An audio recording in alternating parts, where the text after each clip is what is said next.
కూటమి ఏర్పడి 100 రోజులు గడుస్తుంది. పరిపాలన పరిస్థితులు ఎలా ఉన్నాయి, రాబోయే కాలంలో మనకి ఎటువంటి సంక్షేమాలు ఇంకా ఇవ్వబోతున్నారు, అది ప్రజల ద్వారానే కనుక్కుంది. పశ్చిమ నియోజకవర్గం ఎస్సీసీఎల్ అధ్యక్షుడిని మాట్లాడుతున్నాను. మా బాబు గారు ముఖ్యమంత్రి అయ్యి 100 రోజులు సందర్భంగా పండగ వాతావరణం మాకు ఈ రాష్ట్రం అంతా ఉందని మేము ఎంతో సంతోషపడుతున్నాము. మరి అలాగే బాబు గారు ముఖ్యమంత్రి అయిన వెంటనే మరి 3,000 రూపాయలు ఉన్నది 4,000 4 దఫాలుగా 5 సంవత్సరాలు జగన్మోహన్ రెడ్డి గారు ఇచ్చారు.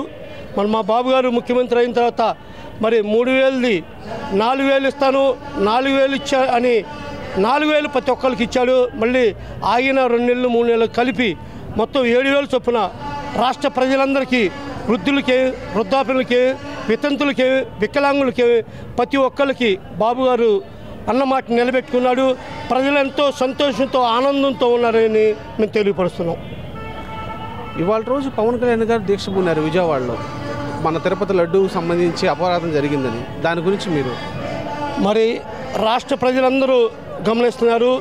వైవి సుబ్బారావు గారు ఎంత పాపానికి అరిగట్టారంటే ప్రజలందరూ గమనించి ఒక దేవుడి ప్రసాదాన్ని, ఎంతో పవిత్రమైనది మరి తిరుపతి అంటే లడ్డు ఎంతో గొప్పగా చెప్పుకునే ప్రజలు, ఆంధ్రప్రదేశ్ ప్రజలు మరి దాన్ని దృష్టిలో పెట్టుకుని ప్రజలంతా ఈ రోజున ఎంతో బాధపడుతున్నారు.